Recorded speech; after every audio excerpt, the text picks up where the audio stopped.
It's a terrible football show. What do you expect? I want whatever you guys are smoking right now. Just in my brain, it just makes so much sense. OH! Oh, baby, go. yeah! You have no quarterback. You're going to need some punters. Welcome to a terrible football show. That's my quarterback and my teammate, man. Ruins my fucking holiday every damn year. Alex, What up? you can thoroughly kiss my ass. If it's Toledo, I'm drawing the best damn rocket there is out there. Now that's gonna look like a dildo. I'm telling my HR director about this show. He's going to listen to it. They draft Xavier Worthy. What the fuck? Wide receiver from Texas. Fucking hamster. It's a hamster mixed in with a sheep. The Buffalo Hamsters have traded. Listen, guys, this is a terrible football show where everybody may be good at nothing, but we are terrible at everything. That's facts. That's a clip for the intro. Hell yeah! Hell yeah! That's a clip for the intro, baby. Yeah, he's successful at just giving his terrible opinions, so why can't I? Terrible football show, after all.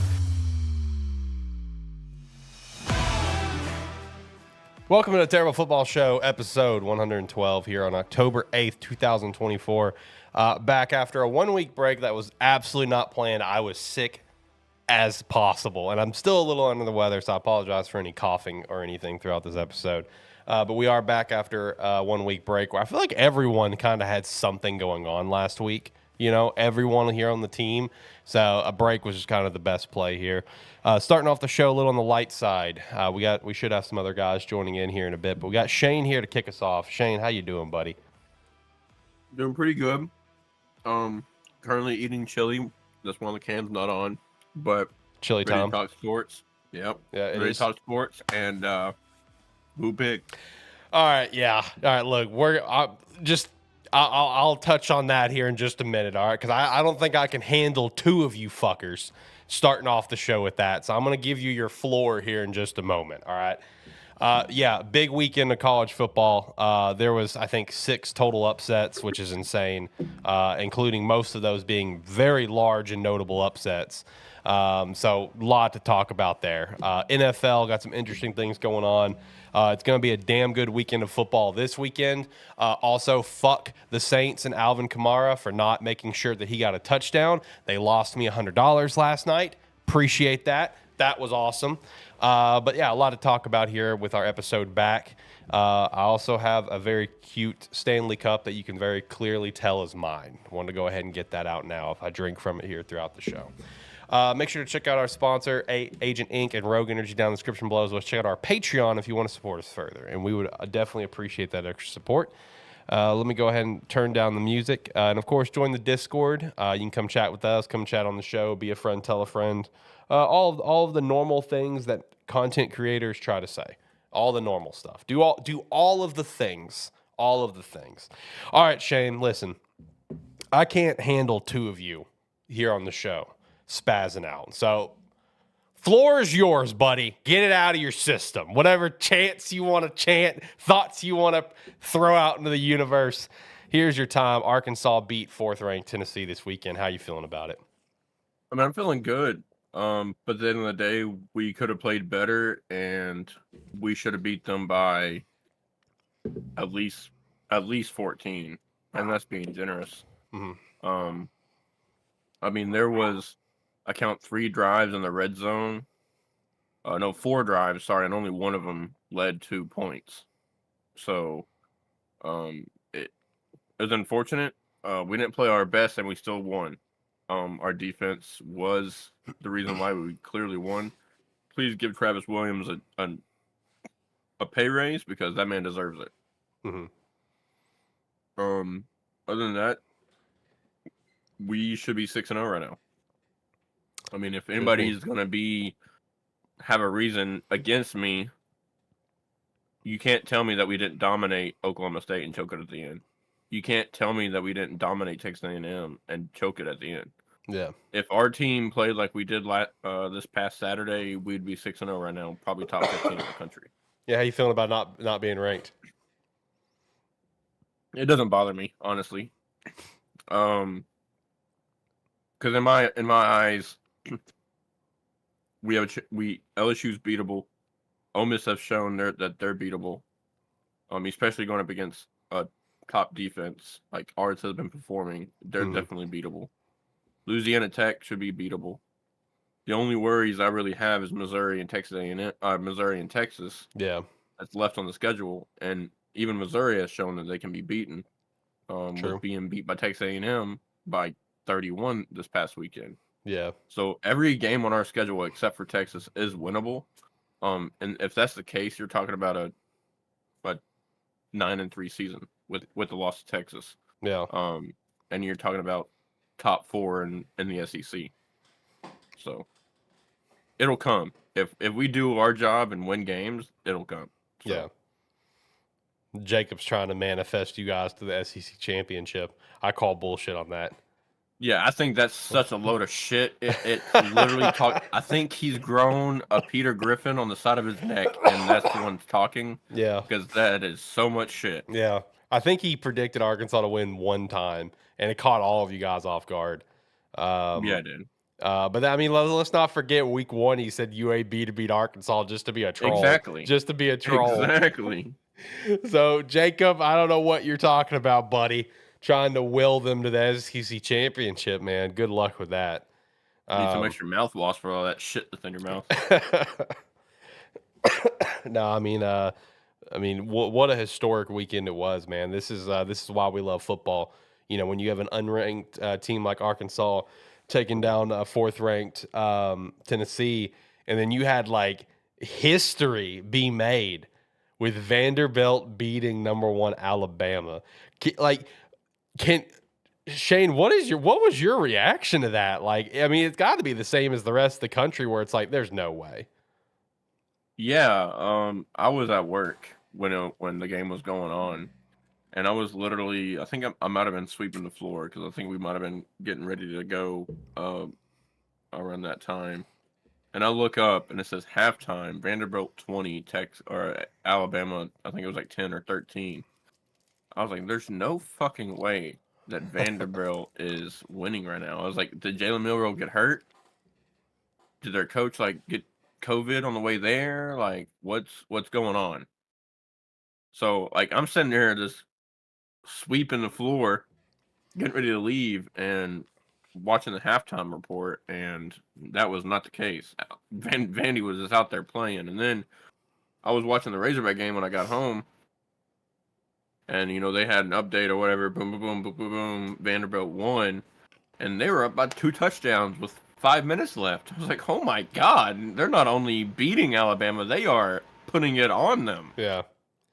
So yeah, I mean, it's pretty outstanding. I think the announcer said that coming into this game, going against top 5 teams, are 0-60, and was beaten by an average of like 25 or 27 points, or something like that in those games. So it's pretty astounding. Yeah, it was like in Lane Kiffin's presser. Did you see that? Yeah. They tried to where ask him a he was like- question about his game, and he's just like, "How many times does Alabama have left?" Oh, okay. One. Sorry, You got one. this is like a once in a lifetime thing happening here. We may never see this again. Which is that's true. And I saw like the fines come down for taking down goalposts, and it's like Vanderbilt got a first time offenders fine, and it was like $100K or something. It's like they don't give a damn about that $100K, not with what it costs to go there. They don't give a damn, especially when you beating Bama and you take the goalpost all the way downtown and throw it in the river. Yeah, I saw this thing on TikTok where it was 4 miles Yep. from the stadium to the river. Like, that's fucking insane. Yeah. I mean, it was history being made, man. I mean, like, I'm not going to discredit, I'm not going to say that, Alabama just had a bad day. Because, I mean, obviously they did have a bad day. But, I mean, you got to give credit to Vandy. Because, I mean, this is a team with Vandy that's looked considerably better this year. That has, shown a lot of fight. And I feel like this game kind of proved to them that, hey, this team can compete in some capacity. Like, this is a team that can fight. And I think we saw it this weekend. Now, was it a bad game from Bama? Sure. I think we can all agree to that. But, I mean, it's not like Bama lost to, your Kent State Golden Flashers. You know what I mean? Flashes. Flashes, sorry. My bad.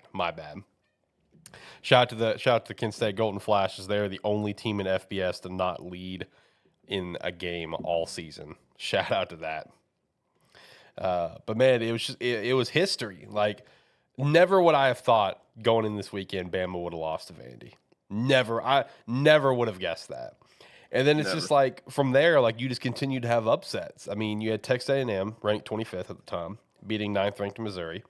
You had unranked Washington beating 10th ranked Michigan, which for that's their second loss. So I wouldn't necessarily call that one like ungodly surprising because Michigan has like, I mean, they've already lost one game. They are clearly not the same team that won the championship, you know. But it's still just like, I mean, you got an unranked team beating the 10th ranked team in the nation. It's still quite the feat. And you got Minnesota, you know, going into it a 2-3 team, you know, beating USC, 11th ranked in the nation. Like, oh my gosh. I think the other upset was, let's see, who was it? It was SMU beating Louisville was the other upset that took place. SMU being unranked, Louisville being ranked. Actually, no, there was another one. It was, I think it was UNLV, wasn't it? Yeah, Syracuse beating UNLV. That's the one where it's like, all right, those are pretty close. You know what I mean? While UNLV was 25th, I think Syracuse was probably like, in terms of nation, they were probably in like the 30s or something, you know? So that's pretty close. But still, I mean, like you look at all those upsets this weekend, it's like, oh my God. I don't feel like we've had a crazy ass weekend of college football like this since that unbelievably wild year of like, what was it, like 2007? Yep. Wasn't that the year that USF got second ranked in the nation just because of how many teams kept losing? I think the first ranked team lost like 64 times that year. Obviously not 64. You get my point. This weekend was unbelievable. I still can't I'm looking at all the scores right now of all just like the ranked games alone, and I still can't fully wrap my head around what took place this weekend. Yeah, I saw the stat. I was watching. I think I might have been watching Get Up the following day or that following Monday or Good Morning Football. And they said that it was the first time in college football history that 2 top 5 teams lost to 2 unranked teams ever in college football. Wow. So, I mean, yeah, that is probably one of the craziest weekends that I can remember in the last 15, 20 years. Right. Well, on top of all of that, still the most important thing of the weekend still took place, and that's Florida State still sucking. Oh, So yeah. that's the main thing. I love every second of that. Yeah. They popped up their stats, and they're like 120 or below in every single stat that can be produced. What a glory to college football. Like, what a fall off, bro. You know what I mean? Like that. I mean, don't get me wrong. Last year's team was talented. Like, I hate Florida State with a passion. But, like, I'm not going to discredit talent, man. Last year was a damn good, talented team. What happened? I know everyone kind of left. You know, the main starters left and stuff. But, I mean, surely you would have thought they would have had talent in the wings. You know what I mean? Ready to go. The next batch, whatever. Jesus Christ. It's like even without, you know, DJ this weekend, because, you know, DJ, I think, is out with an injury. I don't think he was benched, for anyone wondering. I think he was out with an injury. That freshman, Brock Glenn, he didn't look much better either. So, I don't know. It's a phenomenal time to be a Florida State hater. That's kind of the glorious thing right now. Just imagine a timeline where Norvell selects Cam Ward over DJ. Because it was down to those two guys. Yeah. And he chose DJ over Cam Ward. And then Cam Ward went to Miami because of it. Thank you, Norvell. You know, former UCA Bear there. Appreciate you. You know, for picking DJ. Shout out to Cam Ward and the Canes, man. I mean, what the heck was that game? Okay. So checking out that game for as long as I did, that was when I was watching that, I'm like, yep, this is the Miami Hurricanes that I've been waiting for. This is the one that I've been waiting to see come out, is the one that's just going to lay a giant egg. And I went to bed. I was like, I don't give a shit anymore. It's like, we lost. It's whatever. I'm going to hear about it on Tuesday. It's fine. It's whatever. Just accept it. Move on. And then I woke up the next day and I was like in a daze. And I was scrolling Twitter and I was seeing all the posts about the second half. And, bro, like, no shit. Like, the first few posts I saw wasn't like, official, accounts or anything. And I thought it was people like trying to manifest into the second half, like, all right, this is what Cam's going to do in the second half. And I'm just like, whatever, we lost. And I actually got to the Sports Center where it's just like historic comeback. I'm like, wait, we won? Like, what? I mean, I'm gonna be honest. That last second throw into the end zone I think it was a catch. So, in my opinion, I don't think it should have been a comeback. But hey, the ref said it wasn't a catch, therefore they didn't score, therefore Miami won. But hey, to each their own. Well, you know what? I'm glad Miami was on the winning side of a bad call, considering what happened in the national championship game with Ohio State. Okay, so I'm glad that we are on the right side of history on something. Now, granted, on the right side of history, like it's not like this was a championship game, so it'd been better to have it in the championship game. But you know what? At least something's coming in our favor. You know what I mean? For real. Wish I could say the same thing about Hawaii, though. Well, at least they played it close. They lost 27-24 to San Diego State. Braden played all right. Besides his one pick, and QBR was meh. But, hopefully we can improve on that front. But I don't know. We'll see. We'll see on that. But also just a big weekend ahead for college football, too. We got a lot of good games this weekend. You know what I mean? We have a game going on right now. Liberty and FIU currently tied 10-10. Liberty just scored a touchdown and just got an extra point. Shout out to that. So shout out to some good old Tuesday football. I think it's like starting of like last week, was it? Like we've got like 50-something days straight of football.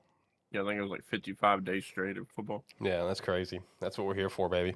We got New Mexico State and Jacksonville State tomorrow. Ooh, I did not catch that. I think that's in our Run Your Pool. I don't like having Tuesday and Wednesday games in the Run Your Pool because I know everyone. So we don't have the Liberty game, but we have the New Mexico Jacksonville State game. Has anyone put their games in yet? No. All right, I think I'm gonna go change that real quick. I don't like doing the Tuesday Wednesday games. I want everyone to have the opportunity to.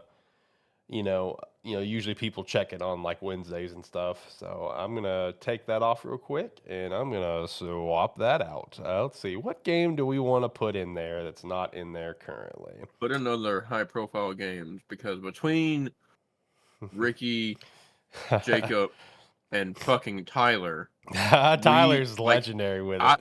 It literally makes my job easy because I can just go in there and see any kind of ranked team and be like, I'll throw them in there because I know they're not going to pick them. How Cincy you at UCF? How's that one sound to you? Sounds better than fucking Fordham and Holy Cross. UCF is a -3.5 favorite according to Run Your Pool. So we'll do that. There you go. Boom. Here we go. We're rocking. But no, big weekend ahead though. I mean, obviously the headliner game, Ohio State and Oregon. We don't have our personal Ohio fuck here at the time, but we do have our Oregon representative here. How are you feeling about the game? I'm excited. I'm super excited. Are you just excited just to watch a damn good football game, or do you feel nervous? Because I gotta be honest, man. Like Oregon's a good team, but I feel like we've seen some weak, some cracks in the armor this year. I mean, I agree. Yes, I'm excited to see a good football game, but also I'm also excited because I don't know what the line is right now, but I think it's a game that Oregon can take. Ohio State -3. Yeah, for sure. And I think that's only because it's at Ohio State, isn't it? No, it's at Oregon. It's at Oregon? Yeah, okay. It's at Oregon. Okay. So, I mean, technically, in my opinion, that's technically a 10-point because that always give home field advantage at least 6 or 7 points regardless. Yeah. So technically, I see that if they're a 3-point favorite coming into ATSN, then they're really like a 9 to 10-point favorite. But the thing is, if you take away weeks 1 and 2, I completely agree that Oregon is a top 5 team right now in the country. Yeah. So, I mean, it's very winnable. Now, will we win it? I think it's 50-50. I think it's a lot closer than, 9, 10 points. But, I mean, Ohio State is a very good team, so. Yeah. No, I think it's going to be a damn good game. I was talking to my temp boss about it, who's based in the I think he's based in Cleveland, and he's a big Ohio State fan. And he's just like, man, I gotta sit on it for a few days, and I'll talk to you at the end of the week and give you my thoughts on it. I'm just like, all right, I'll be waiting for it, Bubba. Because he's a big better. Me and him, we talk a lot of bets. So I'm waiting to hear his thoughts before throwing some bets in. I also want to hear Jacob's thoughts. Hopefully he can join in here in a bit. I don't know if he'll be able to. I know Ricky will be here. Ricky, our personal teacher and coach of the team here at ATFS, he has got parent-teacher conferences that should be ending about right now. So hopefully here like the next 30 minutes or so, he'll be able to hop in. I know he's going to talk about Vanderbilt. I know how damn excited he is about. At this point, Shane, I got to be honest, I'm low-key convinced he's more of a Vandy fan than an Arkansas fan. Low-key. I would agree. Okay, all right. I just want to make sure we're on the same page here, because low-key, that's how I'm feeling. All right, look, I can openly admit that I've become more of a Hawaii fan than a Miami fan. Still going to love the Canes, man. I've been rocking with them for a long damn time, but I just love the vibes of Hawaii. I love it. I love the fandom. I love they're great. They've embraced me. That's awesome. Yes, I'm more of a Hawaii fan these days. But I feel like Ricky's becoming more of a Vandy fan. I feel like he's a traitor to the Arkansas nation. So shout out to that. I agree. Red River rivalry this weekend, though. I don't think it's going to be super competitive. I mean, it's a rivalry game, right? It's always going to be competitive. But I think Texas is just so much damn better than Oklahoma. You know what I mean? For sure. Especially with Quinn Ewers coming back, apparently. Yeah, I don't know. Do you think they should keep Arch? No, I think Quinn's the guy. Okay. I think Quinn's the guy. That's fair. But the thing is, it's a toss-up, honestly. Like, because I'm gonna be honest. Like, I think Tennessee gave Oklahoma everything they could and more, and then pulled the game out. Yeah. But, man, I mean, and I guess people can agree with me or not, but in my opinion, I guess it's also kind of a homer, but Arkansas's defense wrote the book on how to shut down Tennessee this past weekend. True. But I think Oklahoma also. I mean, even Sam Pittman said this. Oklahoma assisted in that. So they're going to have a lot of tape on Oklahoma's defense. So I think that Texas offense may just have a field day. So we'll see. See, that's kind of how I'm feeling about it. Because like I said, Oklahoma's not a bad team by any means, but it's like, I mean, Texas is, it's Texas. You know what I mean? Like, they're one of the top teams in the country, one of the top offenses in the country. Like, look, it's a rivalry game. This game can always be close. You know what I mean? When it comes to college football, it's a drop of a dime on a Saturday or on a Friday or on a Thursday or even a Tuesday or Wednesday if a team's going to randomly show up and be the most godsend team in the country. You know what I mean? It's going to happen it happens every damn year. This past weekend was a great example. And Oklahoma's not a team to raise your nose at. They're 18th in the nation, but they're 4-1, 18th in the nation. But it just doesn't feel like it. You know what I mean? Like, I've heard no conversation out of Oklahoma besides the fact that they hosted College Game Day and they lost to Tennessee. Like, other than that, I've heard no conversation. The conversation within the SEC, Oklahoma's not in that radar. They just haven't been. Arkansas has been more in the conversation for the SEC, and just the general conversation of things than Oklahoma, in my opinion. Yeah, and I think a big reason why is Oklahoma suffered a lot of injuries. Yeah, they have. Mostly on the offensive side of the ball, but I think I was looking at numbers the other day, and they had I think it was 9 of 22 starters were injured. Yeah. That's on the offense and defensive side of the ball. So as including 3 offensive linemen, 2 defensive linemen, they are struggling keeping players healthy. And I think if they have everybody, they are, top 10, top 15, top 12 team, but they are depleted right now. Yeah, struggling.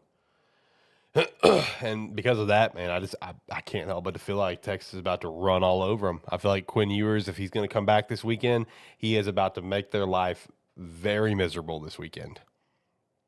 Like, I wouldn't be surprised if Texas wins by like 4 touchdowns. I wouldn't say that. I mean, I wouldn't say 4. Because Oklahoma is even though their defense is depleted, they've got Brett Venables. They're gonna have a good defense. They're not gonna get blown up by 4 touchdowns. But, Now, what would you do if they did? I'd be mind blown. But I mean, I could definitely see them winning by 10, 14. Yeah. Maybe 17, depending on, whether a play goes Texas' way or not. But I think that's as high as it gets. If it gets to 21, I'll be surprised. Right. What about this Ole Miss LSU game? 9th ranked versus 13th ranked over here. SEC battle down in Baton Rouge.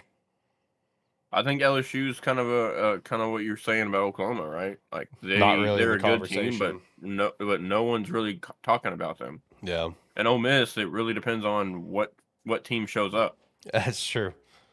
What do you think about this injury thing with Ole Miss? Have you seen this? The theories on it? See, the thing is, Lane Kiffin and what's funny is they just got done playing each other. But Lane Kiffin and Auburn's head coach, I forgot his name, they've been doing that for years. For years. The only time Lane Kiffin didn't do it was when he was at Alabama with Nick Saban. Other than that, he's done that type of shit every fucking year. So does Gus Malzahn, and so does Auburn's current head coach. Like I said, I forgot his name. Hugh Freeze. Yeah.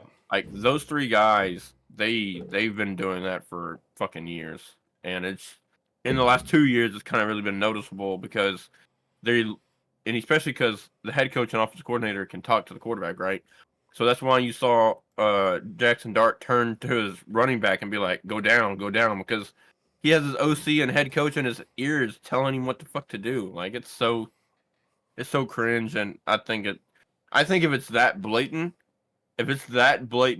that you are faking an injury, that you have players telling you go down and you go down, it should be a flag. Oh, 100%. It should be a 15-yard penalty and a personal foul, to where if anything happens like that again, you get thrown out of the game. I think it's absolutely ridiculous. Should suspension be involved? I think so. I think it's just like I think that's horse shit. I think that's horse shit to fake injuries. I agree. I think it's a thing to where if you do get thrown out of the game, like if you get thrown out of the game for it, then it should be just like targeting, at least a half of a game. Yeah. Depending on where you got thrown out at. Right. For sure. Yeah, I get that. Yeah, because I do think it's horse shit. Like the amount of people that gets injured every single week in football, like, come on. You're going to really just fake an injury for that, I don't know, that's horse shit to me. It doesn't matter if it's just like, oh, I got a cramp. If you're faking it, that's horse shit. Not a fan of that. Yeah, if it's blatant like it has been, that should not be. Yeah. Shane Beamer called out on it. Which, Shane Beamer also said, now, hey, I understand we got our own things to fix. We got our asses blown out this weekend, but, come on. Like, when it's as frequent as it is, you have something happen right after a team's, opposing team's big first down play. Okay, guys not even being touched going down, then I think it raises some questions. Something along those lines is what he said. Yeah, I understand why they're doing it, right? They don't want to use a timeout, but it's such a scummy thing to do. Yeah, I think it should be, like I said, 15-yard penalty, personal foul, and I think you should lose a timeout. Right. Fuck it. That's on you. There's no room for that in college football. No room for that in any level of football. Like it's just scummy. Luckily, I haven't seen it in professional. Yeah. But can you imagine if someone does that and you're on the opposing side, or you're on the side of on the opposing side of like Bill Belichick? You know what I mean? Can you imagine Bill Belichick's reaction? He would go berserk. Yeah, like, dude, I can only imagine Dan Campbell's reaction if that happened, against him. Bro, or he may actually fight. He may run out of the field ready to go. You know what I mean? out of all the coaches in the NFL, the one man that you want to put your chips in a fight is gonna be Dan Campbell. All right. Oh, for sure. Yeah, like you're putting. And it's not going to be a clean fight either. This man's going to pick up somebody's helmet on the side and just fucking go to town with it. He's gonna go Myles Garrett on him. You know what I mean? Yeah. He's going to come out swinging. Yeah. Oh boy, here we go. Here comes the Ricksters. Vanderbilt. On top of the world right now for Ricky. On top of the world, top to bottom, aren't you?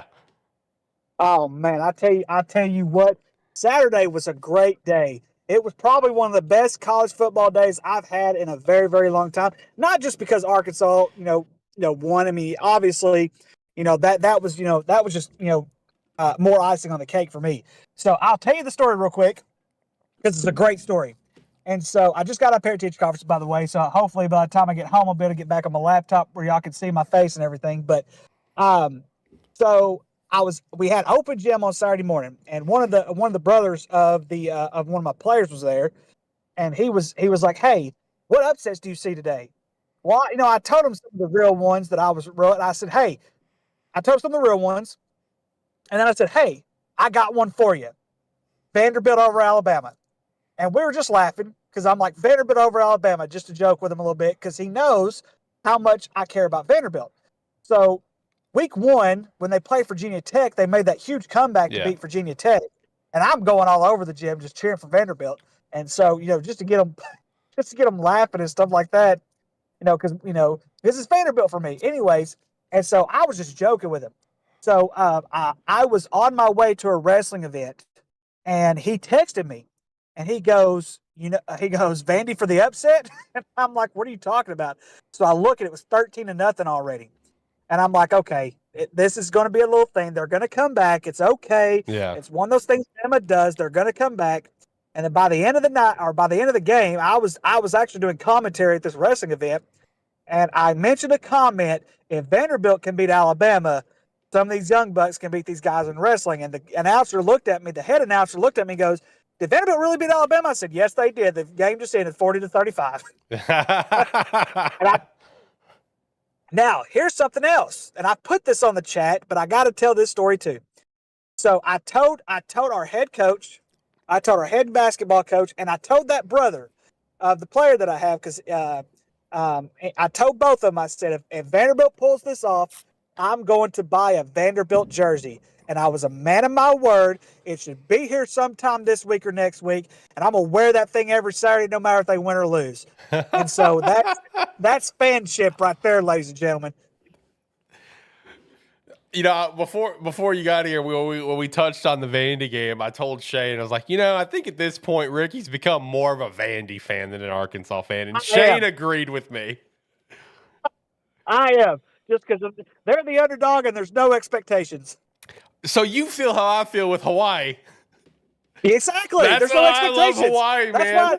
Why, like usually I give you crap about Hawaii because it's Hawaii, but at the same time, it's like there's no expectations. Yeah, we're just here to have a good time. Exactly. And I'm having a great time at Vanderbilt, y'all. I'm telling y'all. Like, my Vanderbilt fanship has gone up the roof. I'm even getting emails from the booster saying, hey, would you like to give toward the NIL? You're thinking about it, aren't you? Not on my teacher salary. Okay, that's fair. That's fair. Shane can't believe what he's hearing over here. That you're swapping to another SEC team. But you can't be mad. It's Vanderbilt. They haven't won anything in forever. They've had like 3 winning seasons ever in their history. They beat Bama now before Arkansas has. That is true. That is a set. Now, Brad Forrest also said the same exact thing that you said. Of course, he was also on that board because that is not a good look. And we've come close to beating Bama twice, if not 3 times in the last. Well, let's see. Saban was there from 06, 07. The last time we beat them was 2005. It was 2004. No, 06. It was 06 because it was the year before Saban got there. It was the year Ben Cleveland and them were there. Yeah, it was the year. Yeah, it was that year. It may have been 05, but I think it was 06. Because Ben Cleveland caught the game-winning touchdown in the front right pylon. And so, it sure did. It was a good football game. But like I said, we've I mean, and then of course when Arkansas pulled it, like, I thought Arkansas was done when they were down 14-3. I'm like, there's no way we're coming back. There's no way that we're going to come back from this. They're going to let down, and they didn't let down. They just kept going, and it's it's the same story for Arkansas. Arkansas and Iowa has something very in common. They got a great defense but no offense, that's just the thing is like they got to figure the offense out. We're not very fast on wideout. And that's one reason why I don't think we're getting open a lot downfield because we're just not very fast. I completely disagree with you. There has been multiple signs on tape. Our receivers, especially Tesla and Armstrong and Broden, they're all getting separation. But what's happening is mostly because of our offensive line. But that's a given. I think anybody with any somewhat football knowledge can see that our offensive line is one of the worst in the country, besides last Saturday. But what's happening is Taylor Green is getting to his first and second read, and if he doesn't see anything, he's running out of the pocket because he's having to run for his life. But the thing is, like, there's been plenty of times Greg McElroy has broken it down, David Pollock has broken it down. There's so many. Hell, I even think Kirk Benkirk has a video on it to where he's not getting rid of the ball when he should. He's sitting there holding, not seeing his first progression, seeing his second progression, and just holding on to the ball when he has the arm talent and the ability to make those throws in the windows that are open. He's just not doing it. And that's a lot. That's where more experience will come in for him because I don't think he played a whole lot at Boise anyway. Because that was something I noticed is that he does not know how to do it. Like they were trying to do option plays with him, and it's like there were times he should have handed it off to the running back and let him go, and then there were times he should have kept it and took off because he had a wide open gap in several possessions during the season so far where he could have taken it off and ran, and instead he just hands it to his running back and leaves him out dry. But that's going to come with experience. But I think because like I said, I've talked with people within the Arkansas realm of things who are pretty close to the program, and like I said, the receivers are getting open, but that's more coaching. They're not that fast. They're not as fast as what a normal wide receiver is. Like there's no elite wide receiver that we have. We don't have an elite wide receiver right now, at least not one to my knowledge. I mean, yeah, we don't have a Jeremiah Smith or a Ryan Williams or an Isaiah Bond or an Evan Greg Stewart Childs, Jarius Wright, anything like that. And hopefully, like I said, hopefully with time it'll be fine. But like I said, I still have no expectations. I just don't. I got to that point where I'm like, I just don't. And so, but we'll see. Like I said, it was a good win though. We finally won a one possession game. I don't care how you win it. It's not how you. What's that saying? It's not how you start, but it's how you finish. And we finished on top. Yep. Hey, win's a win, baby. Hey, yeah. Even though Tennessee let us score, but hey, we won the game. Yeah, win's a win, baby. That's how. I feel that way. Since Ricky's here, I'll touch on this again. I feel that way towards that Miami win, but at the same time, like Ricky, you've been hearing me say it on this show since before the season started. I've been waiting for that sort of game to happen for Miami. You know what I mean? I'm just conditioned to believe it's going to happen. I'm glad we were able to pull it out. We turned it around, had a historic comeback. That's great. But man, oh man, was I sweating. I just said, fuck it, went to bed. And then I woke up in a daze not believing the news that we actually won. We won though. Y'all were down 38-19. I actually put my phone on the charger and stopped looking at scores. And then I'm like, this game's over. Yep. And so then I right before I went to bed, which was late that night, I looked at my phone and I said, holy crap, they come back and won. I said, Alex is going to be happy now. Boy. And that's the thing. And I'll give Cal credit because Cal's much better this year than what they have been as of recently. So I give Cal all kinds of credit. But at the same time, you should play Cal close because of how respectable they've been this year. Yeah. But at the same time, that's a win that y'all should have won by at least 10 or if not 14 points. I agree.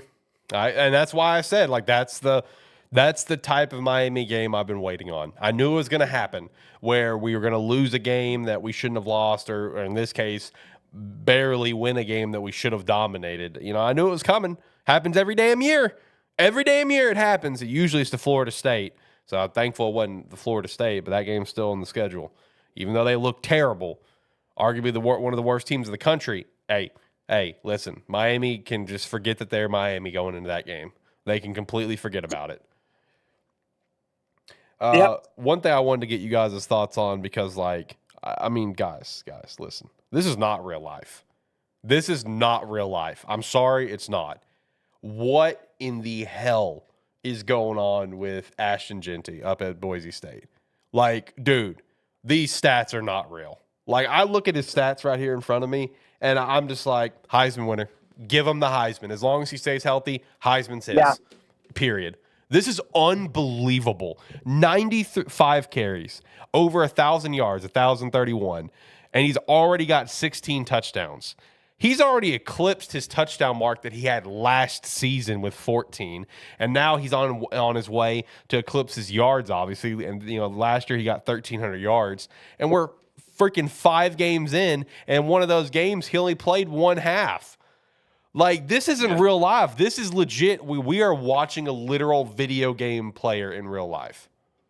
Yeah, Saturday's game he had 186 yards and only played the first half. What year is he in? He is a junior. Junior, yeah. Yeah, junior. I would opt out your senior year, and I would go to the NFL now. He is going to be a first-round pick if he goes to the NFL. Oh, 100%. Like, look, I understand, like, the verdict on first-round running backs is not the most positive thing in the NFL amongst the NFL teams anymore. Like, it's pretty rare. We don't have them that often. We had, Bijan Robinson a couple years ago. I don't even know if we had anyone last year. I could be drawing the biggest blank right now on some star, but I don't think we did. It's just not something you do because they have a short lifespan. Like, it's got to be a generational guy. This is a generational guy. All right, like, up front. Like, this is unfreaking believable what's happening. And it's like, look, if he continues even a quarter of the pace that he's on, just give him the Heisman and call it a day. Fuck Travis Hunter. Yeah, fuck anyone else. He's on pace for well over. Yeah. Like, it's Ashton. He's on pace for well over 2,000. I mean, he reminds me a lot of Jay Ajayi, right? I mean, I guess it can be kind of a biased thing from being Boise State, but he reminds me a lot of Jay Ajayi, a lot. And if he can have, I mean, unfortunately, Jay Ajayi only had, a short 2-3 year career in the NFL, but he was top 3, top 5 running back when he was there. You will know who he reminds me of, legitimately. And like you two would be the most prime people to agree or disagree, but this is what I personally see when I watch him just explode and destroy on a college level. He reminds me of Darren McFadden. Like, the level of dominance that this guy, he reminds me of D-Mac, guys. So, Ricky, we're losing you. We're losing you. We're losing you, buddy. The Mountain West. No disrespect. No disrespect, because you and I both know the West Conference is much different than what it used to be, and so it's a lot harder than what it used to be. So no disrespect to the guy whatsoever. But I remember clear as day that there were times Darren McFadden had to run for a 250, 300-yard game just to win. Yeah. And this young man's doing it in one half. I'm like, that's amazing. 189 yards in one half. Not a full game, one half. And so this guy here has a legitimate opportunity to be great. But I think he needs to opt out his senior year and go straight to the pro level after this year. I agree. The NFL's waiting, dude. I mean, like, people are waiting for him. I was every Sunday, I'm usually out like doing gig work or whatever. So what I do for my Bears games is I check out Bears Now. Shout out to Bears Now. You should check them out on YouTube. They're fantastic. And I listen to their live play-by-play. And I was listening to the pregame before the kickoff, and like they mentioned Ashton's just like, hey, look, if the Bears want to try to snag Ashton like the second round, I wouldn't be mad. I'm like, all right, this is the one dumb take you've ever said, because if you think he's going to last the second, you're out of your mind. It's not going to happen. Like, out of all the takes this guy's ever said, Jones, that's the one that's the dumbest thing. Now and take this first round. Yeah, Jerry Jones needs to tank the rest of the season and get this guy in the first round next year. Look, like Ashton he's a top 10 draft pick at this point. And if he just continues to play the way he is, stay healthy, dude, it's game over. Heisman's his. Like, I understand, like, people like to ride on the Travis Hunter trade because of how gifted of a player he is playing both sides of the ball for an extensive period of time. And I agree. And Travis should 1,000,000% go to New York. Let me stress that. He needs to go. He deserves it. But it's Ashton's year, man. He's the Heisman winner. Travis, in my opinion, is the runner-up. After that, I feel like it's kind of a gap after that. I like Quinn. I like Jalen. I like Ryan Williams. Ryan Williams is a gifted player, man. I can't. He's only 17. I know. I love to stress that he's only 17. But man, is he a gifted receiver. I can't wait. I mean, he's one of those receivers that can 1,000,000% win the Heisman here in a couple of years. Next year, the year after. I feel like this year it's gonna be a little tight. Where he might be outside that window when you got a guy like Ashton and Travis. But I mean, like, Ryan is so damn talented, man. He really, really is. So one thing I want to stress out before we move on, though, because when it comes to the Heisman, they're very, very strict on like conferences and everything like that. Hopefully they're not. But I also want to take you back to when Hawaii had Colt Brennan. Yep. Had better numbers than most of the quarterbacks, went undefeated, and he didn't even come close to winning it. I think he got he got third, but I think in terms of votes, I think it was pretty far off. Let me look that up because I think it was bad. That was, I think, was it 2007 Heisman? Yeah, I think it was when Tebow won it, if I'm not mistaken. No, yeah, you're right, because it was Tebow, Chase Daniel, Darren McFadden, and Colt Brennan. Yeah, Colt Brennan came in third. So first place, Tim Tebow, first place votes had 462. Darren McFadden had 291. Colt had 54. Chase Daniel had 25. Second place, Tim Tebow had 229. Darren McFadden 355. Colt Brennan 114. Colt Brennan had 242 thirds. Darren McFadden 120, and Tim Tebow 113. Yeah, garbage. Can't believe they gave it to Tim Tebow. Look, man. I'm telling you, I can believe that why they give it to Tim Tebow. I cannot believe why they gave it to Troy Smith. That's my stance on the Darren McFadden Heismans. Okay, I will agree with you on that part. That I get that as far as a Tebow over McFadden versus Troy over McFadden, I'll give you that much. But Tim Tebow was not the best player in the country that year. I don't care what anybody says. Man, he's the best college player of all time. No, he's not. Stop that. No, he's not. Relax now. He is the best college player of all time, my friend. Nuts. Absolutely nuts. Reggie Bush was much better than he was. But no, Ashton is set up for a phenomenal year, man. I hope it continues, and and also just kudos to him for not transferring. He stayed where he felt at home. He stayed where he felt like they were building something positive, and it's showing off. You know what I mean? Like, he had all the ability in the world to transfer and didn't. And so he's staying put, doing his thing, man. So shout out to that. Well, I'm gonna hop off and then hop back on, guys. I'm here at home. I'm gonna get on my computer. I'll be back in a few minutes. All right, man. While he's hopping off, let me shout out one of our sponsors. Let me shout out some Rogue Energy. You can use the referral link down below, promo code Sparky3 to get 10% off your order. But hey, you don't have to use our promo code. If they have a better sale going on, which they usually got some good sales, that's fine. Hit that up. But just use the referral link. You're going to still be helping out the brand. Whether if you want to get the hydration line, the chill line, or the energy line, they're all fantastic. For the energy line, for the cans, definitely recommend the black cherry lemonade. For the energy powder, Rocket Pop, Strawberry Kiwi, Grape Popsicle, and Sour Candy are some solid ones. And then for the hydration, Dragon Fruit Mango is phenomenal. Highly recommend that. And honestly, all the hydrations are. I think it was like there's a Skittles one. I forgot what it's called, but it's really good. They've got some solid stuff over there at Rogue Energy, and you can check all that out with the referral link down below. Look at that. We shout out a sponsor. Holy shit.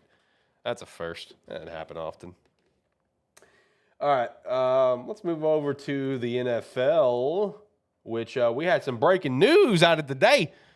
Bob Saleh fired from the New York Jets. Is this deserved? honestly, I'm kind of torn on it. Like, I don't think he necessarily deserved to get fired, but I understand why they did it. If that makes sense. Yeah. Because I mean, look, I think the Jets has had the shittiest schedule from week 1. I mean, they played I think they opened football on a Thursday night, if I'm not mistaken. Or if not, it was Sunday and then a Thursday. Like, they have It was not Monday. had It was Monday. They opened Monday. Yeah, night. Monday. Yeah. Yeah. So they had a Monday and then a Sunday game. And then they had a Thursday game. And then they have a regular Sunday game. And then their next game is on a In Thursday London. again. And then they have a Sunday game in London. Yeah. Like, their schedule has been so shite. Yeah. Like, it's unreal. Right. But I'll give them a little leniency on that. Other than that, I mean, yeah, the team hasn't been playing as well as they should, but, like, I don't think he deserves to get fired, 5 weeks into the season. But I think this was a bad play. The reason why is, as everything that we know to the public, right? He has nothing to do with the offensive play calling. You know what I mean? That's Nathaniel Hackett, whatever. That's his thing. But as far as we know, he is very heavily involved with the defense. And this is a top 5 defense in the NFL. I think right now, they're ranked like number 2 in a lot of categories. I think they're number 1 in a couple categories. This is a top defense in the NFL. Like, he's doing, and it was the same way last year too, where last year his defense was what was keeping him in games. You know what I mean? Like, last year, like, he had once again a top 5 defense. Like, obviously this might be a situation where he's just going to be better as a defense coordinator. We see that all the time. I think the guy over in Kansas City is a good example. What's his name? Steve Spagnuolo. He hasn't been a head coach since, I think, when the Rams were in St. Louis and he was the Rams head coach and he bombed there. But my God, that man's been a damn good defensive coordinator. You know what I mean? And it could be the same thing with, like, let's say Matt Eberflus with the Bears. We know he's a damn good defense coordinator. We see it in Chicago. We saw it in Indy. And it could be the same thing with Bob Saleh. But, like, I understand that your job as the head coach is to kind of, like, you are the face in terms of the coaching. You are the face in terms of decisions, right? In terms of the day-to-day stuff. So I understand, like, it's your job to make sure that the offense is going to be clicking with whatever coach that you hire and put in the spot and whatever, blah, blah, blah. But, like, I get that, but man, we are 5 weeks into the year and you got a top 5 defense. Like, there's been some struggles in some other areas. I don't think Bob Saleh being fired was the right play for the Jets right now. Like, I just don't. Like, if this continued a few more weeks, I mean, yeah, sure, whatever. But I just don't feel like this was the right move by the Jets to go ahead and fire him now. To me, this is a Jets move. The Jets have not changed. They have not learned. They're gonna pay for this guy for 4 more years. They're gonna hire the next coach. He'll fail. They'll pay him, and they'll be paying him and Bob at the same time. Like, they were paying 3 guys at once. This is no change out of the Jets organization, in my opinion. Like, this was a bad move. Ricky, what's your thoughts? Yeah, I completely 100% agree. Whenever I saw it this morning, the first thought I had was exactly what it says. No surprises to the Jets. They should not have. I understand why they did it, because they did need some kind of face to show that, hey, we are trying. But they should have never gotten Aaron Rodgers. They should have. I understand why, but you look at over the 3.5 years that he was there. Look at all the situations he was in. Defensively, he was fine. He had nobody to lead his offense. His offense was terrible. They were injury prone like crazy. But yet, let's go ahead and put the head coach. And it's part of it. It's the business. Let's put the head coach involved in it. But in this situation right here, Robert Saleh will get a second chance elsewhere. At least he should. This is 100% on the Jets ownership and organization for not being able to get players to surround him. The exception of Breece Hall, they've had terrible draft picks, and it's not going to get any better until they change management from top to bottom. It's just not going to change. I agree. The Jets are just one of those franchises that are just kind of cursed. There are certain franchises that are just cursed.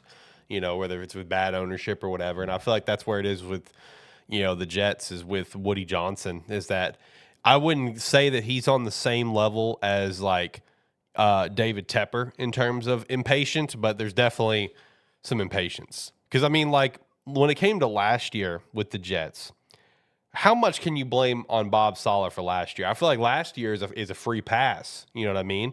Like, you lost Aaron Rodgers 4 plays into the season. Like, I don't know. In my mind, that feels like a free pass for the year. Like, all right, we're not going to hold this one against you. But hey, you had a top 5 defense all year, kept you in the game all year. That's awesome.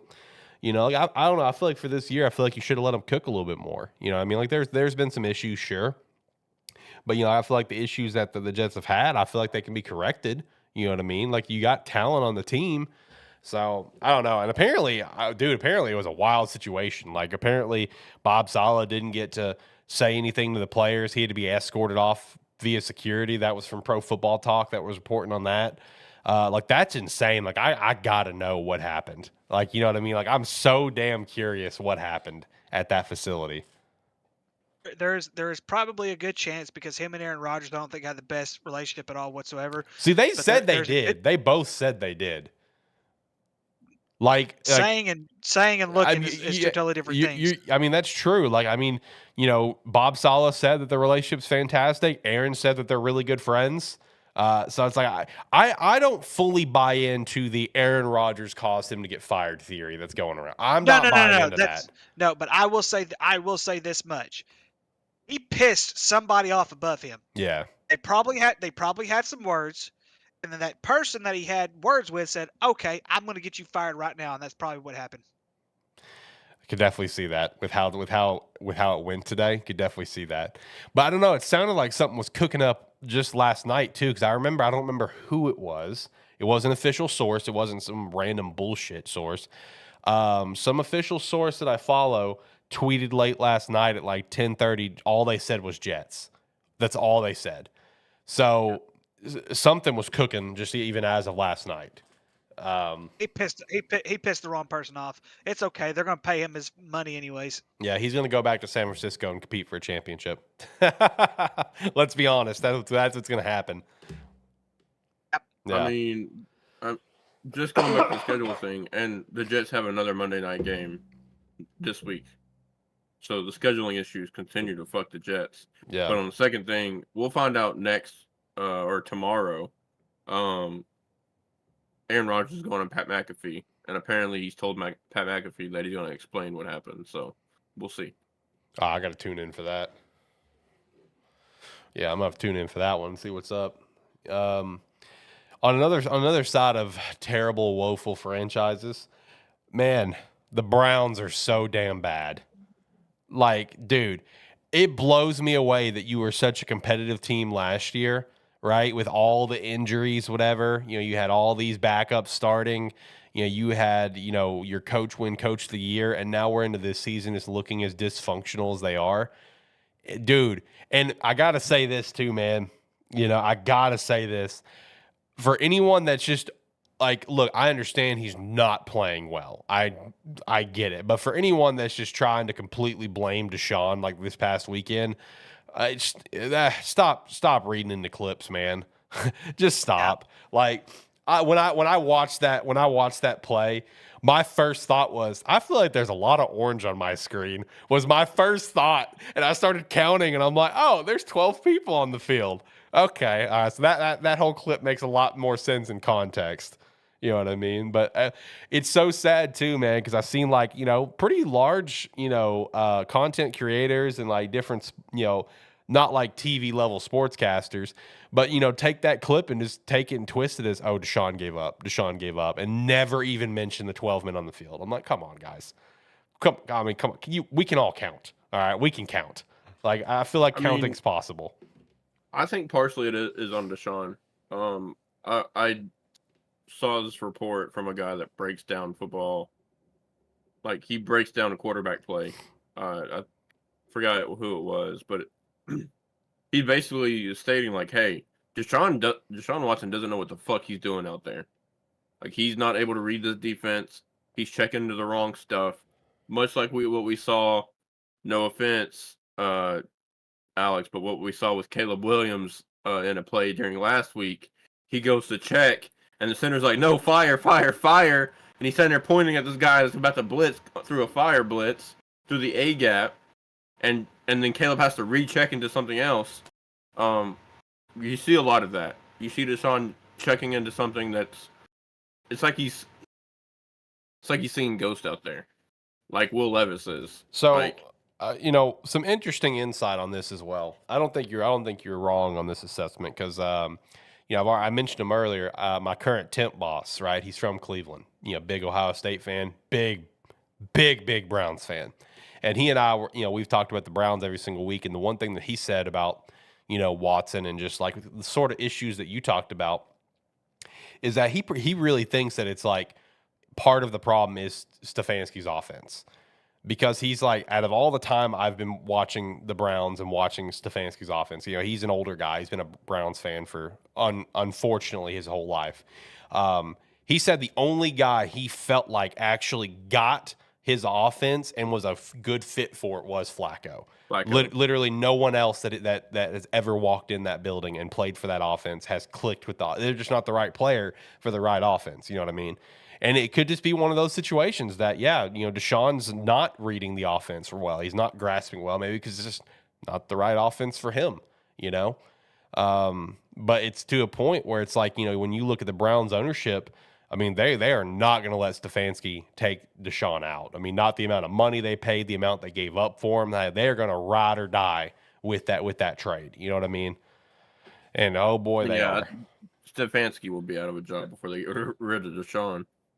Oh, yeah, 100%. Which if they keep going the pace they are, man, I'm telling you, I could definitely see it, before the end of this year, which is wild because he won Coach of the Year just last year. Like what a turnaround. What happened? I don't know. That's crazy. They're about to get Nick Chubb back, so hopefully he comes back from injury well, and hopefully that can help, bring a different form of life to the offense. You know what I mean? Because he's a difference maker. Whenever, the Chubb or not is here to destroy. So I'm hoping for the best on that one because I love Nick Chubb. If you look at the overall statistics right now, Deshaun Watson is 26th passing yards as a quarterback. He's 28th in QBR, and here's what's even more nuts. He's 7th in pass attempts this season. That is insane. Excuse me, what? 7th in passing this year as far as passing attempts. Yeah. He is 7th currently in the NFL in passing attempts this season. Only ones above him, you got Geno. Geno has 199 pass attempts. Dak Prescott in Dallas. Aaron Rodgers with the Jets. Daniel Jones in New York. Kirk Cousins. C.J. Stroud. Those are the only ones above him. Yeah, I've got it pulled up now. I see what you're talking about. That's an insane little statistic, man. When you look at when you look at those attempts, right, and you look at the yardage that these guys have got out. Geno with almost 1,500, Dak with almost 1,500, Aaron with right over 1,000, Daniel with, even Daniel Jones almost 1,200 yards, Kirk Cousins with 1,300, C.J. Stroud 1,300, and then you have Deshaun Watson with 852 yards. Now here's also another statistic. This is something else they're struggling with. Deshaun Watson, for 5 games, has been sacked 26 times. That leads the NFL. It's bad. Like that's bad. Yeah, and he is the only quarterback in the NFL to be sacked over 20 times as of now. I'm sure that will change soon, obviously, when you look at some of the other numbers and how close they are. But that's crazy. That's a crazy stat with the attempts thing. I'm going to have to bring that up to my temp boss and see if he's noticed that too. He probably has. Yeah, it's crazy. Man, that's rough. It's a rough time to be a Browns fan, man. And it's raised the conversation. I've seen people have the conversation around where it's like, who's the more dysfunctional and destroyed franchise, the Browns or Carolina? I'm like, I still don't think that's a comparison. I still think it's Carolina. I think David Tepper's a piece of shit, an impatient piece of shit that's going to run that franchise even further into the ground. Right? At least the Browns have diehard enough fans that even through 0-16, they are still showing up. You can't sell tickets in Carolina. And the sad part is, they have a fan base, bruh. Like, look when the team was good. You know what I mean? Like, they got a fan base, man. But, like, David Tepper's just destroyed that franchise, dude. And, you know, Carolina got their shit wrecked by Chicago this weekend, which very happy on my front as a Bears fan. Because, like, look, here's my stance on it. When I was talking to my boss about it. Like, look, I understand it's the Panthers, and Caleb balled out. And I know it's like, well, it's the Panthers. I agree. But here's the thing. I have seen more development over 5 damn games than I saw from Fields in the entire time he was here. Every week, Caleb is seeing more and unleashing the ball more. He's thrown 2 games. He's had over 300 yards passing. That equals what Kyle Orton, Rex Grossman, and Justin Fields did. Like, the development, we're on the rise. We're gonna have a bad game again, no doubt about it. You know what I mean? Like, we'll have probably a couple more bad games before this season's over. That's fine, baby. As long as we keep trending up, that's all I want to see. It's like when you look at a game like this Carolina game, when I look at that score of 36-10, that is what I expect. You know what I mean? Like, you gotta dominate the games you're supposed to dominate, win the games you're supposed to win, and for the games that you're supposed to lose, just be competitive. That's the mindset, in my opinion, approaching teams. So the Bears look damn good this weekend. I'm feeling good as a Bears fan. But one of the wild things to me about the Panthers, and just really drives home like they are just a dysfunctional franchise. Now, I have not fully fact-checked this, but from every account I've seen, this seems to be what was said. Did you guys see the fact that, you know, Andy Dalton got pulled out at the end of the game? They threw Bryce in, and apparently it was to protect Andy Dalton. That's insane to me that's the logic that you go with. Oh, I will say this much, and then we can do whatever. But with all due respect, they're not doing with Caleb Williams what they did with Justin Fields. They 100%. really did not let Justin Fields be himself. They didn't let him throw all over the place that they're doing with Caleb Williams, and that's what they should have done. You and I have had many discussions on this show of what they should have done with Justin Fields. Ruined them. And I know that. Exactly, and in Pittsburgh, he's doing okay in Pittsburgh. He's still not the same guy. He's still not the same guy, though. No, he's not who he was at Ohio State. You know, that's, again, what me and my boss was talking about. He's like, man, when Justin came into the league, I thought there was no way the Bears could have ruined him, and they did. I'm like, bro, I'm telling you, Justin's not the same guy. Like, look, I still see the argument of why we should have kept Justin Fields. You know what I mean? Like, you know, you finally put a team around him. Maybe could he have played? Yeah. But at the end of the day, I still support the decision we went with, because I look at it from a contract perspective. We were going to have to pay Justin. You know, we got Caleb on a 3-year rookie deal. Let's build on him. You know, let's use the money, build the offensive line, because he's been sacked 17 damn times, as I just saw when I was looking at the stats with Watson. So let's protect him a little bit better. But no, I mean, with Carolina, though, I mean, dude, Bryce's career is done in Carolina. It's done. And like that team is done. There's no hope for that team. It's unbelievable what's happening in Carolina. You know what I mean? They're pretty awful. Yeah. Beyond that, though, let's see. Shout to Ricky's Commanders. That's right, my Commanders, baby. Let's go. Beating the shit out of the Browns, the team we just finished talking about, man. 4-1 right now for the Commanders. Unbelievable what's happening over there. And all of you laughed at me. I want y'all to remember. We did. Listen, there's still a whole lot of season left. But y'all, I'm just telling y'all, they look really good right now. Yeah. Is this a trend for Ricky hopping off of his favorite team for a divisional and conference foe? I think so. That's fucking insane. This is what happens when you join a couple of teams with zero expectations whatsoever. You're just happy that they're out there playing football at this point. That's just all there is to it. You know what I think it really is? Because, like, I think this plays a lot into it, because this is how, you know, Tyler became a Wyoming fan. Tyler inspired me to do this. That's what it is. Tyler inspired me. I think it's just you being on this show. You know, you're just riding with the train of memes, just having a good time. I will say this. That is the correct answer, honestly. Like, that is the correct answer. Tyler is Tyler. But I will say this much. I've always paid attention to football. Yeah. But it's a little bit different now being with the show than what it was prior to being with the show. you guys have all had like a second and third favorite team, like yours was Hawaii. Yep. Jacobs at one point was Northern Illinois.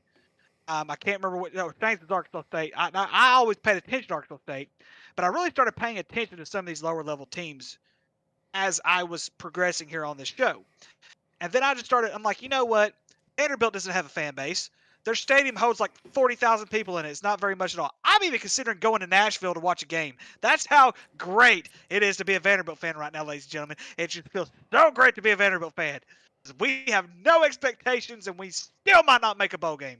Yeah, I know. That's the crazy part. You beat Alabama, and you still might not make a bowl game. You still got an uphill battle to go. Hey, and Alabama may not make the play. Hey, I'm telling y'all right now, if there was a 14 playoff, I don't care if Alabama finishes the rest of the season undefeated. I don't care if they win the SEC. There's no way I'm putting them in the top 4 after that loss. Ooh, okay. That's a hot take. Here we go. There's another hot take. That win, more upset than what Appalachian State beat Michigan. Ooh. Bigger upset. Here's my argument. Get ready and buckle up, ladies and gentlemen, because this is about to be our little wild ride. Let's do it. This might be a clip. I'm not going to sit here and say that I'm 100% right, because there's arguments to be made on all sides of the deal. Appalachian State had high success at the FCS level. For many, many years, they had high success at the FCS level. If my memory holds, I can't remember if it was the year before or 2 years prior when Appalachian State beat Michigan, they actually won the FCS playoffs. They actually won it. They were always up there at the top, kind of like how North Dakota State and South Dakota State are now. And we're seeing that they're actually seeing some pretty good success.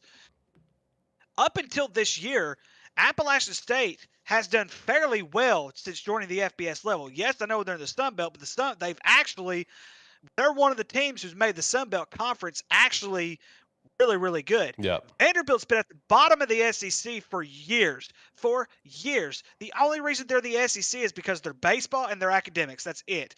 That's all they're really in the SEC for. They shouldn't even be in the SEC. If there's any school in the SEC right now that shouldn't be in there, is definitely Vanderbilt. Vanderbilt should be an FCS program at best.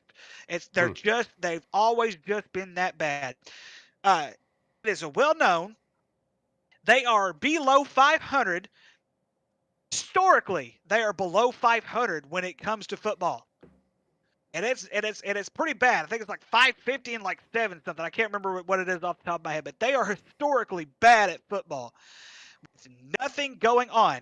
You are coming off a Nick Saban era, a dominant Nick Saban era. They're ranked number 1 in the country, and you lose to a team who not only yes, I know they went to Missouri. I know they went to Missouri, and they took Missouri to overtime. Should have won that game, but that's neither here nor there. But this is also a team who just lost to Georgia State as well, and it was at Georgia State, a team they should not have lost to. So in my mind, when I look at this, with the lack of success that Vanderbilt's had at the FBS, to me, this is the greatest upset in Division I football history. I don't want to hear about Howard over UCLA. I want to hear about who was it that beat UNLV several years ago. That was really terrible. I can't remember who it was off the top of my head. I don't want to hear about any of that. When it comes to big time programs, Alabama is one of the most elite programs, and I understand Michigan was at the time too. But Michigan was also on a little downfall at that time as well. They weren't at their peak. Alabama's been at their peak for years. They lose to a team like Vanderbilt. To me, this is the greatest upset in the history of college football. Man, I don't know. When you make an argument like that, I kind of want to jump on the bandwagon with you. SEC for sure. Oh yeah, SEC for sure. Yeah, just in terms of SEC play sure. alone, absolutely. People can make an argument against me, and I will probably agree to disagree. In my mind, you look at the state of Alabama versus Nashville. Y'all realize, I'm telling y'all, Nashville Stadium only holds like 45,000, I think, at most. Yeah, and they also have cranes Alabama holding up the scoreboard. Or at least last year they did. That's probably fixed now. There's a reason why Nick Saban said what he said, because he's absolutely right. They do not have much of a fan base. Their fan base is kind of like me. They have no expectations. A lot of them don't go to games. They go to games for other teams. My understanding, there were more Alabama fans there than were Vanderbilt fans. That is 1,000,000% correct because one of my coworkers, he's based in the Nashville area and he's a diehard Bama fan. I will agree with you, but only because of this reason. Appalachian State, I could be wrong. They either won because they hit a last-second field goal, or they won because Michigan missed a last-second field goal. I forget which one it was. It got blocked. It got blocked. Yeah, Okay, yeah, blocked that's and returned. right. Blocked and returned. Yep, blocked and returned for a touchdown. I think. Oh, I no, think it got returned, but I think Appalachian State had the lead. Yeah, I think it does pass that because let's be honest, that was more than a 5-point win. Like Alabama scored, there was 5 minutes left in the clock, left in the game when they got the ball back, down 2 scores. I think it was like 27-40 or something like that. And Alabama went down there and scored in like a minute and a half and got a 2-point conversion to make it 35. So technically 5 minutes left in that game, Vanderbilt was up, 13? Yeah, 13 points, 2 scores. Like, they had that game in hand going into the fourth quarter. That's the only reason why I would agree with you. I think it's a fair argument, honestly. You know, when you tee it up that way, I think it's a legitimate conversation to have. I know everyone likes to, fantasize about and romanticize, the Appalachian State Michigan game because it was like, FCS program over a high-ranking historical FBS program. But hey, man, facts are facts, baby. I think the facts are speaking right here that this could be the greatest upset in college football history. And also, by the way this Vanderbilt's team playing, this will not be the only one they get this year. Ooh. They may only win one more game, but I think that next one win or whatever they get is going to be another upset. Oh, okay. All right. We're calling that. I think Vanderbilt's got a legitimate shot to make like a bowl game and stuff. I mean, I think this is a good team. They got a lot of fight. They're very competitive, as we saw. The only game they have left that I'll call lock on is Ball State. And that's because Ball State is just Terrible. one of the worst teams in the FBS. They're horrible. Terrible. They play Kent State this week. I think they play Kent State this week, which I think I put on for my terrible game of the week. I can't remember, but those are by far the 2 worst programs like right now currently in college football. But they still have to play Auburn. They still have to play Texas. They still have to play Tennessee. It's going to be tough. Like, it's going to be extremely tough for them to make a bowl game.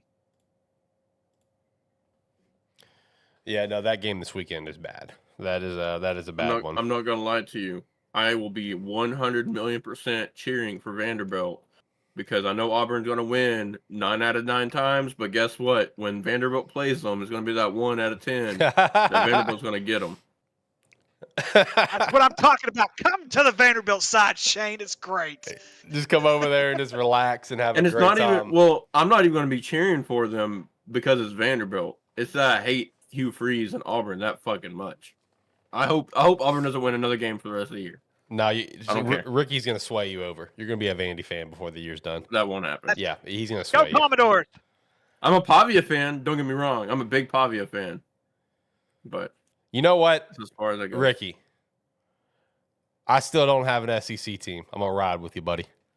Let's do it. Go Vandy, baby. I still don't have an SEC team. I don't give a shit about the SEC.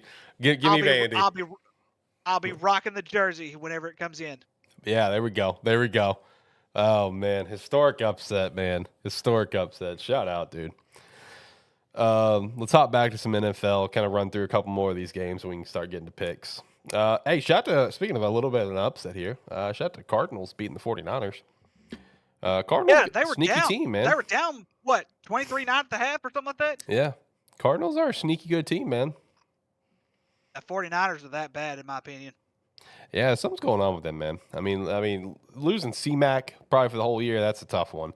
We'll see when he comes back. Currently, I don't know when he's being odd to come back. November, maybe. But man, Cardinals, I'm telling you, sneaky good team. I'll tell you who's not a sneaky good team. And all right. You know what? I made my bet. I'm gonna have to lay in it, but the Rams sitting at 1-4 are not looking very promising right now. Told you.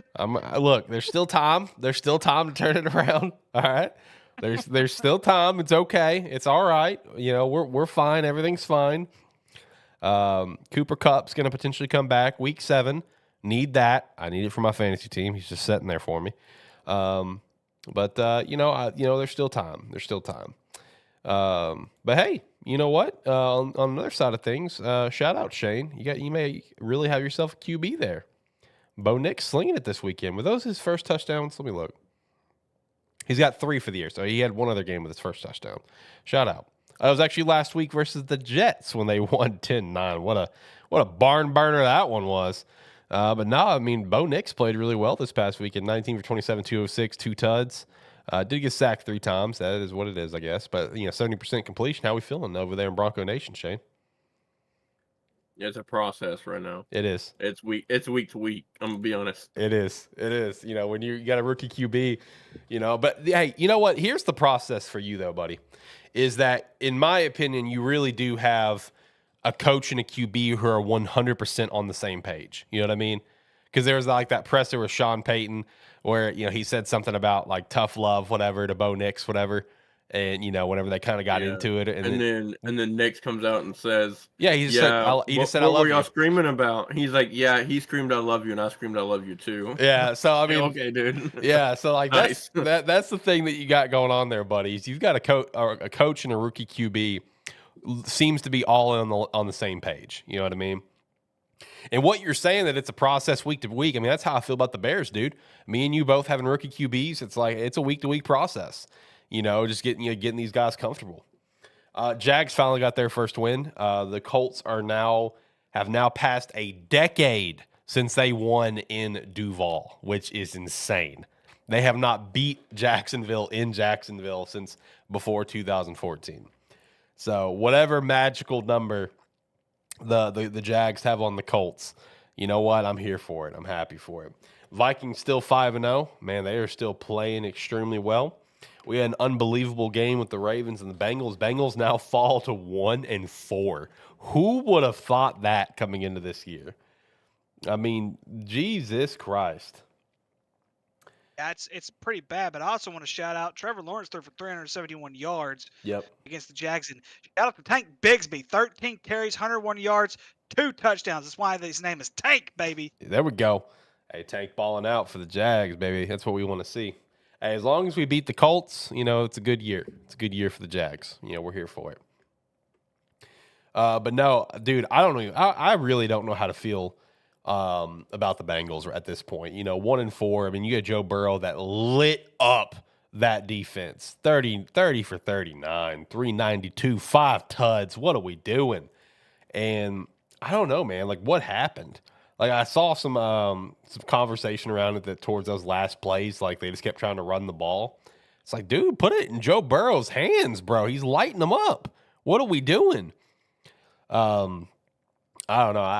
I'm seeing some Bengals fans calling for Zach Taylor's head right now. So we'll see if that continues to be the trend going forward. But man, I don't know. That was an intense game there. Went to overtime with the Ravens barely coming out on top. We also had finally a good Thursday night game. God bless. How often do those happen? The Bucs fell to the Falcons 36-30 in overtime. Kirk Cousins balled out. Baker Mayfield also played pretty well, if I remember correctly. Yeah, 19 for 24. Kirk Cousins threw for 509 yards. That's insane. Can we also talk about the fact that it was on Matt Ryan night?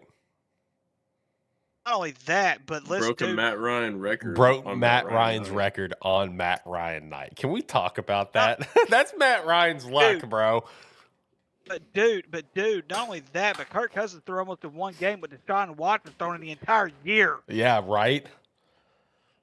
Look, bro, Kirko, man, he's here to play. All right, I'm telling you, I think the Ravens are going to be a legitimate threat, dude. I really do. Been saying that for a little bit. Also, apparently, Drake May is going to get his first start this weekend for the Patriots. So, buddy, we'll see. We'll see if that's going to be a dumpster fire or not. With that, how bad that offensive line is. Derek Carr apparently got injured last night. Spencer Rattler is going to be a strong candidate to potentially start. So that'd be something. We can see if Spencer's going to sling at the NFL level. You know what I mean? Doyle rules. No, he doesn't. I think he does. I mean, I don't think they win the game, but I think he puts up numbers. He looked good in training camp. That's interesting. Here's an interesting quote from Commanders defensive lineman Jonathan Allen about Watson, saying that he thinks Watson's struggles could be due to things that are above the shoulders, is what he said. 106.7 The Fan. He said, if I'm being honest, he looks like a player who's had stuff going on above the shoulders. So definitely a confidence thing that's going on. I always tell people it doesn't matter how great of a player you are. If you don't have confidence, you are not a good player. I would say that is the biggest difference. I can see that right now for him, 100%. Like, just the confidence isn't there. You know what I mean? And I think the confidence is not there because he's not grasping that fucking offense that Stefanski's trying to push him. Right. You know, and I agree to that. It's like you kind of finished talking about. It's like I just don't think he's the right fit. I just don't think he's the right fit for that offense, and I think it's showing. Because with quarterback, I mean, you got to remember, you not only have to know your job, you got to know every offensive job, just like a middle linebacker or whoever your captain is on the defensive side of the ball. You've got to know everybody else's position and what they need to do on that play better than they do. Yep. Because if they don't know, who do they come ask on the field? The quarterback. Right. It's the same way with the point guard in basketball. We were just talking about this with some of the players the other day on the senior high team, and the point guards just get brutally coached because that's the same thing. They're expected to show that kind of leadership. Yeah. Which, just a different level of leadership that goes into being the QB, because like what Shane just said, you gotta know everyone's job for them. You know what I mean? That's what makes the greats from the OKs. You almost got to know it better than they do. Yeah. Yep. Yeah, it's a tough job being a QB, man. It really is. Also, random little fun fact. Now, I don't know if this would be everything across every single app, or if it is strictly just ESPN, because that's the one who posted it. But let's just pretend it's across everything, just as a fun little shout out. Shout out Shane, congratulations for being in the top echelon of the world. Only 4.7% of fantasy football teams are still undefeated after week 5. So shout out, kid Shane. Look at that top echelon for you there, buddy. Currently 5-0. Boys, I did some math. I have not lost a fantasy football game since middle of last year. Since December of last year, boys. I mean, come on. I'm starting to be the king of this shit. Come on now. Somebody's got to challenge me because this is getting too easy, boys. Boy, I'm right there behind you. What are you talking about? We on that 3 weeks in a row. We 4-1 right now. Trash of the year is coming, Bubba. Trash. Who was the one that gave you who was the one that gave you the loss though? Was it you? I don't know if we've played yet. I don't know who it was. I legit have no idea who it was. Let me look. Was it you? I think so. It probably was. Let me look. So I beat Jacob. Beat Brady barely. No, it was Tyler. Tyler beat the fuck out of me. So I don't think we've played yet. Yeah, we have not played yet. So I beat Steve week 1. Tyler beat the brakes off of me. And then I beat Brady in a very low scoring effort. Beat Jacob. And now I beat Ricky. Sorry, Ricky. Sorry, buddy. Dude, I'm not even gonna lie to y'all. I don't have an app for it or anything like that. I need to download the app or something like that, so that way I can keep up with it. You don't have the app downloaded, bro? What are you doing? You guys realize how much crap I do? Seriously, there's so much crap I do. I forget about some of these things. That's why I hated that we left Yahoo. Yahoo was right there. I have Yahoo for all my fantasy crap, and then we got this, and I'm like, oh crap, I forgot about them. I'm not gonna lie to you. I was the same way at first, Rick, but this app's way better. I like Sleeper a lot. I just got sick of Yahoo because it would always sign me out nonstop, and it would take me forever to get signed back in. I just got tired of it. I was like, I'm tired of this. This is fucking stupid. That's understandable. But yeah, I'll get the app downloaded and start keeping up with it more. It's just, I'm telling y'all, dude, it's been tell you what, when you're in grad school, going to school, coaching basketball, and all this other stuff that I got going on, it sucks. Right. Oh, I'm just hoping. Go ahead. No, I was just saying, like, I'm just hoping when grad school's over with that things will ease out a little bit easier. But knowing myself, I will find something else to do to keep up my time. It just, yeah, that's how I am. So I beat Just Bisque week 1. Miss Nick. Week two, I beat Nooner. Week 3, I beat Jacob. Week 4, I beat Magic Ninjas. Brady. And then week 5, I beat Tyler. Blew his ass out. So I got your payback. Thank you. I appreciate that, dude. I beat him by 78. Now, whenever we play in 2 weeks, just keep it close, and we'll be square. And this week I play Steve.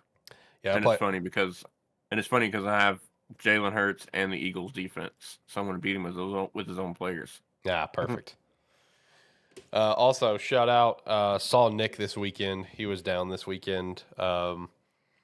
Let me tell you guys, he was already a big boy. He's a lot bigger boy now, which is good. He needs to be. It's like I was telling Christina, letting her know, like in my mind, he was too small to be a defensive lineman at college level. Like, he's a big kid, absolutely. But I felt like he was a perfect linebacker size. You know what I mean?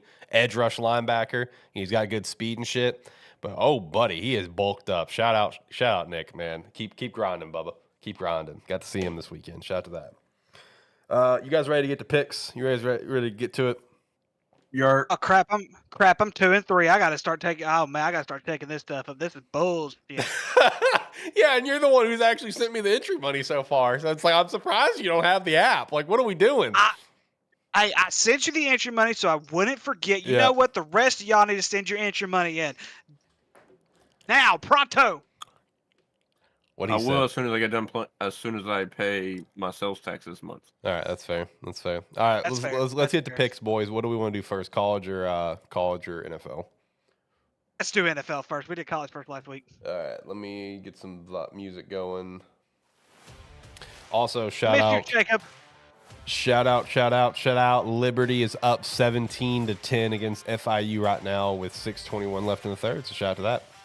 All right, let's get to the NFL picks. All right, let me pull it up. Thursday Night Football, we got San Francisco 49ers heading over to Seattle.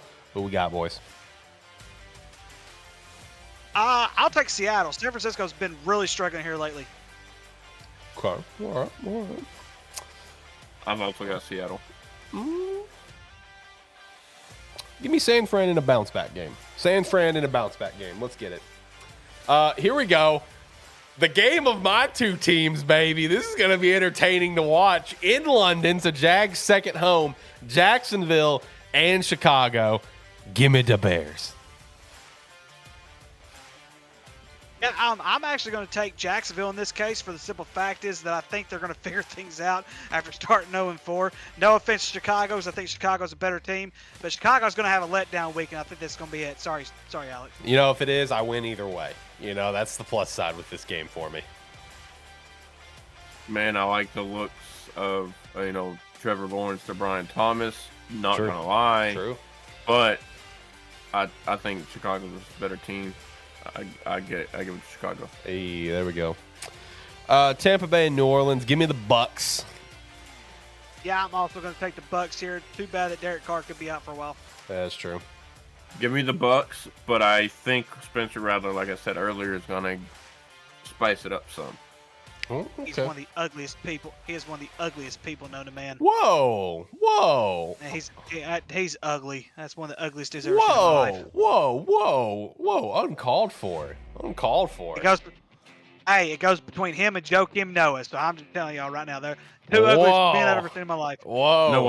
No wonder we've been sued. Holy shit. Yeah, shout out to us for your favorite football podcast that almost got sued. Can you say that about your other football shows? I don't think so. We have been almost sued.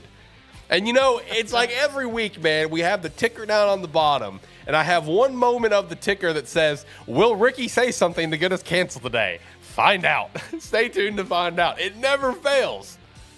If we get sued because I say someone is ugly, I'm done. You're paying for it. You're paying for it, Bubba.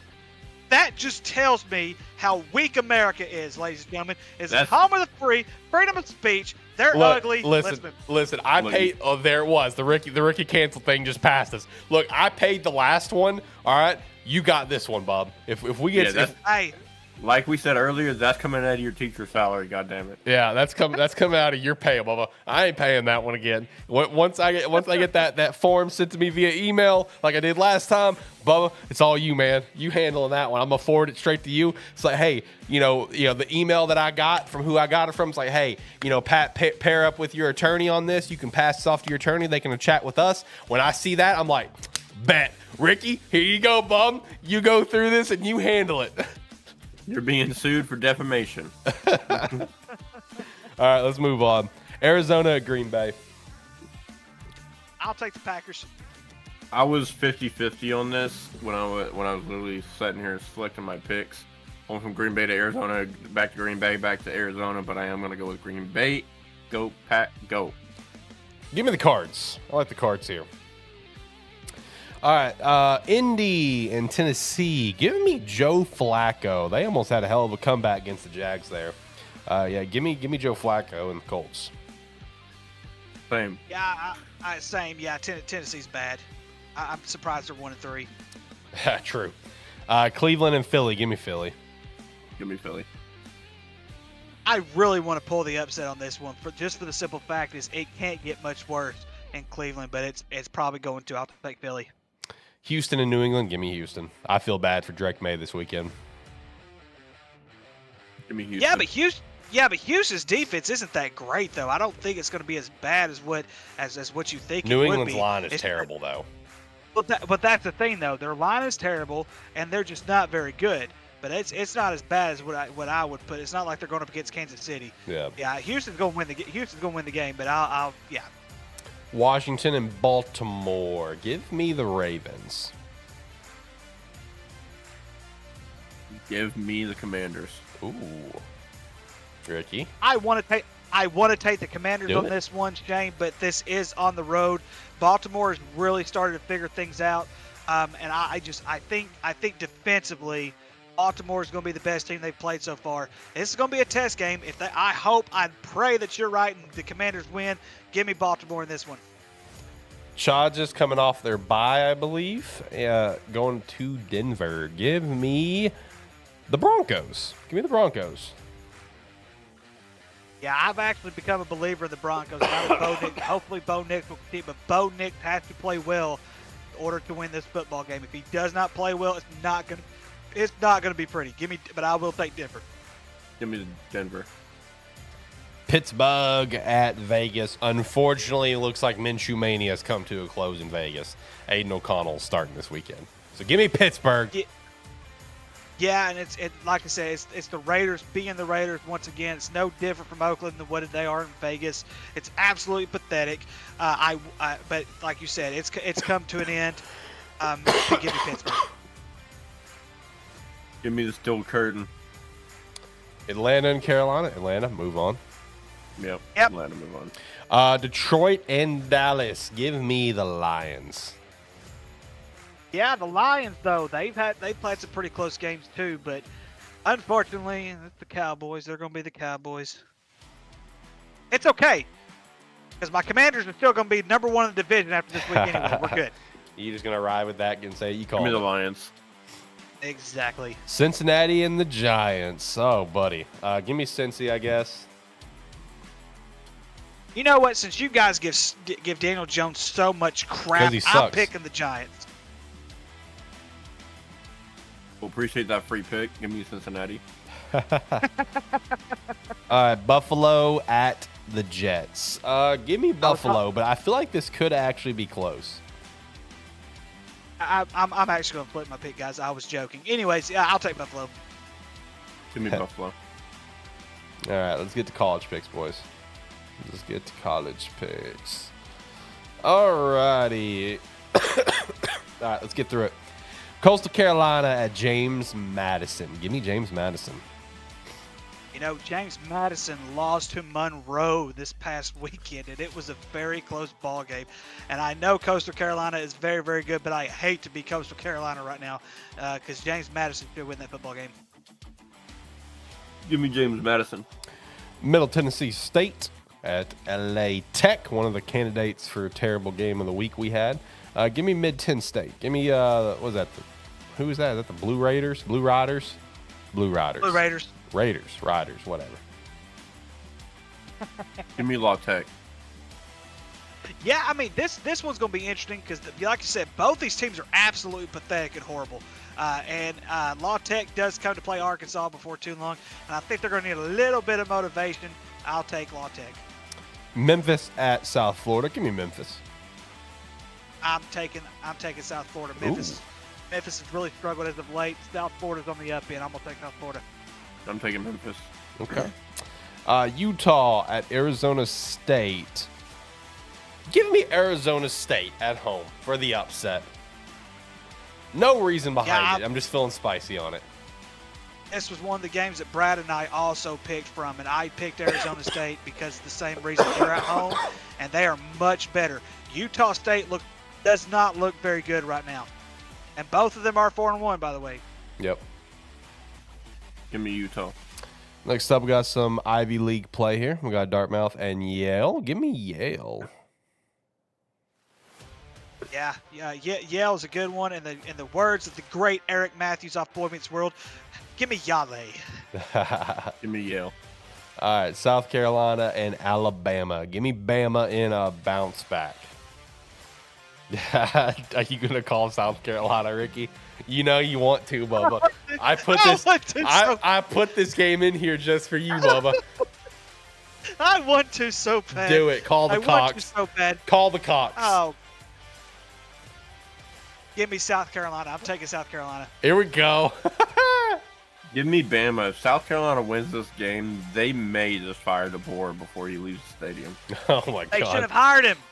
They should not have hired him. I said that strongly. They should not have hired him. He does not have the D1 experience. He has not. I mean, I get winning quick. He's won quick everywhere except for the one school that he was with the NIA school for 5-6 years, whatever it was. Yeah. All right, next up, one of, I'm assuming Tyler's games. Davison at Dayton. Tyler. Give me Dayton. Davison's good at basketball. Both these teams are basketball schools. Yeah, give me Like, Dayton. literally. Can we put like a week suspension on his picks or something? Please? Please.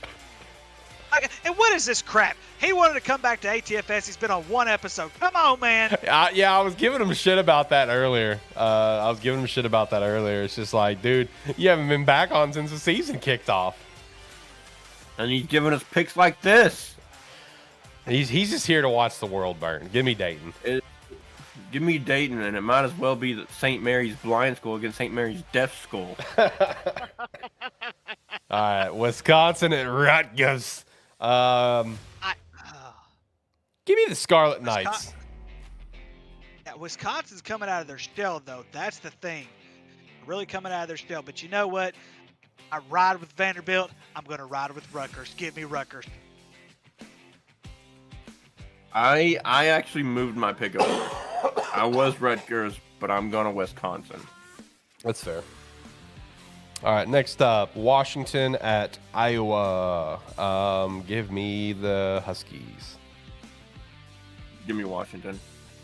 I'm going to take Iowa here just for the simple fact is that they just had a big game against Michigan. Iowa needs to win this football game. And so that's why I'm going to go ahead and go with Iowa. All right, next up, Georgia Tech, North Carolina. Give me Georgia Tech in this one. Same. Give me Georgia Tech.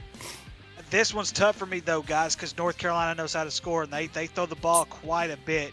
I'm going to take North Carolina. Listen, I'm low-key a North Carolina fan. They've got Criswell, an Arkansas guy, transferred from North Carolina to Arkansas, and then back to North Carolina. Look, I'm a big fan of his. I hope he does well, but I think Georgia Tech wins the game. And Georgia Tech does have better defense. I'll switch it. Georgia Tech. Next up, we have Fordham and Holy Cross. A couple of crap Right. teams in the FCS. But, man, what a fall-off for Holy Cross, because they were actually a pretty solid program there at FCS play. What a fall-off. Well, Holy Cross's quarterback, Yeah. I believe. He's the one that went to UNLV. Yes, Yeah. he's at UNLV. Yeah, Was. So that's at where UNLV. his- was. Yeah, it was. Yeah, he's traitor. Give me Holy Cross, but this is going to be a battle of the crap at FCS play this week. Yeah, I'm gonna do the same. Next up, Maine and Delaware. So I noticed this, and I wanted to see if you guys could give me an answer on this. I noticed Delaware, they're 5-0. They're playing some good ball, but they're not ranked in FCS ranking. Can they not be ranked since they're jumping to FBS next year? No, I don't. They didn't even get think votes, I so. don't think. Like when I was looking at the voting, they didn't even get any votes, and I'm like, I feel like Delaware's playing some good ball, but maybe they're just not that. Maybe they're not as good as I think. I don't know, but give me Delaware. Give me Yeah, who are they playing? Maine and Delaware. Yeah. Give me Delaware. Next up, another one of Tyler's picks: Butler and Drake. 2 more basketball schools. No one gives a crap about, but I'll take Butler. Give me Give me Butler. Butler. Another one. Well, this one wasn't Tyler's, was it? Ricky, was this one yours? No, was this Jacobs? No, this was Jacobs. What was that? Charleston Southern at Lindenwood? Lindenwood. That's Tyler. No, I That think is that was Tyler. Jacob. I think that was Jacob. Why are we doing Charleston Southern Lindenwood? Is this a terrible game? No, I think he had it as his game of the week. It was his game of the week What the pick. hell are we? Also, What the hell are we I'm doing? going to touch on that here in a minute. I'm going to touch on the game of the week here in a minute, but we'll get there. I don't know anything about either of these teams. Give me Lindenwood. Give me Charleston Southern. Let's see here. I don't know anything about these teams either. I'm afraid to pick because I really need a good. I just pick think here. Lindenwood's logo looks cooler. It probably is. Yeah. But anyway, I've heard of Charleston Southern before. I've never heard of Lindenwood. Yeah, I have. I can't See, remember I've who it was heard of the they beat, schools, though. but I don't know anything about their teams this year. So I'm just calling with Lindenwood because they got a cool logo. Yeah, I'll take Lindenwood. So speaking of which, when it comes to Delaware, they blew out Bryant, blew out North Carolina A&T. They barely beat Penn, blew out Sacred Heart, and they beat Monmouth. They really do not have a tough schedule at all. They're receiving no votes at all. I figured they'd at least be at the bottom of the 25s. Yeah, 25, They 24. do play at Villanova toward the end of the year, though, Oh, that's a top 5 team right there, baby. and they also have Richmond on the schedule. So we'll see. Okay. All right, next up, and I am skipping this one on purpose as well for a meme here in a minute. California at Pittsburgh. Give me Cal in this one. Yeah, I mean they've played well. Pittsburgh's one of those schools you just never know when they're going to win or when they're going to lose. Yeah. But I'll take give me Cal. Give me Pitt. All right, Penn State at USC. Give me Penn State. Absolutely, USC has fallen off the wood, and I cannot. I'm so happy. Give me Penn State. Cincinnati at UCF. Give me UCF and hopefully a bounce back. I agree. I'm taking Same. Cincinnati. I'm taking Cincinnati. Central Florida looks awful right now. They do. They have had 2 really bad losses. I'm Yep. gonna take Cincy. Texas and Oklahoma for the Red River rivalry. Give me Texas. Doesn't matter who I pick. I'm always wrong with this game. I've been wrong with this game for I think I've gotten this game like once in like the last 20 years that I've been picking games. And so I'm picking Texas because they're definitely the better team. But Oklahoma could win this game. And believe it or not, Oklahoma's actually dominated as of recently. Yeah, give me Texas. But like we said earlier, it's the Red River rivalry. This What game, mouthful. no matter how good one team is or how bad another team is, this is kind of like Arkansas and Texas A&M. It doesn't really matter how good or bad the teams are. It's going to come down to the wire. True. But Texas is a better team. Stanford and Notre Dame.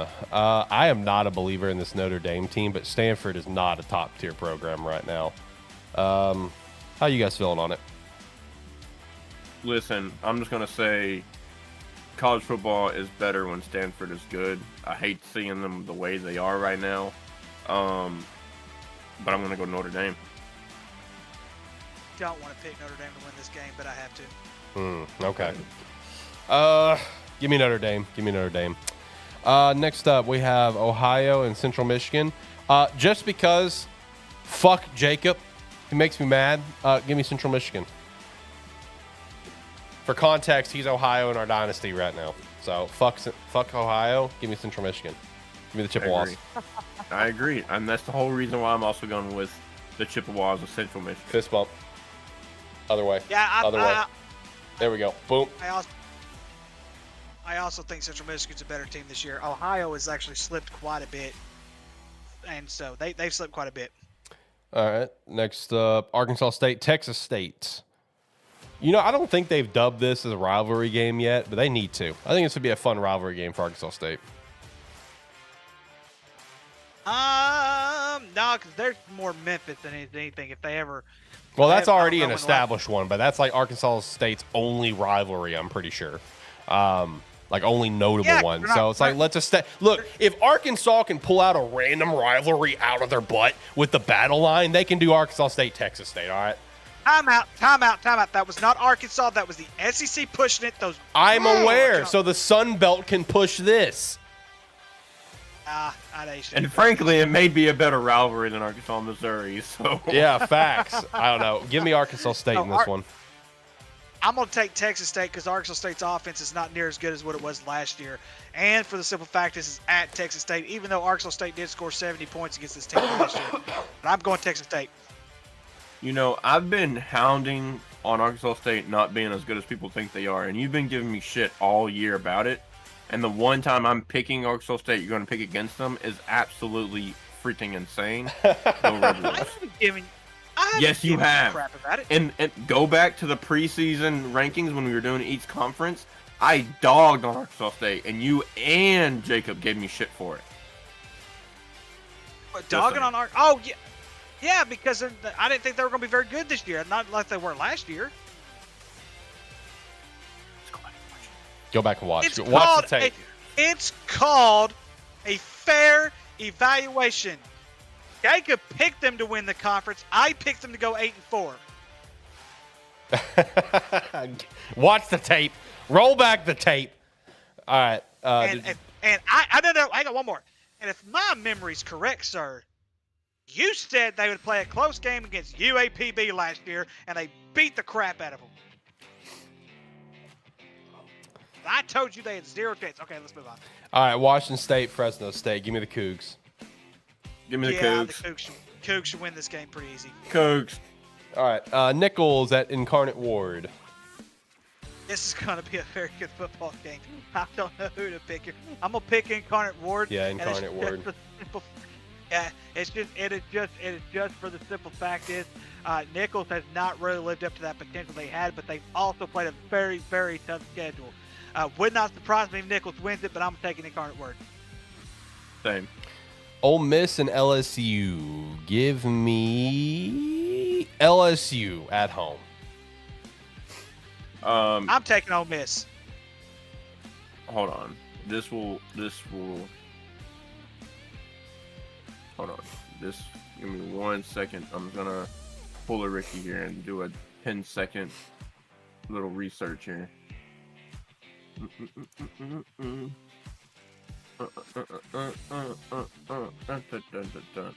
Where is this game? It is prime time under the lights at LSU.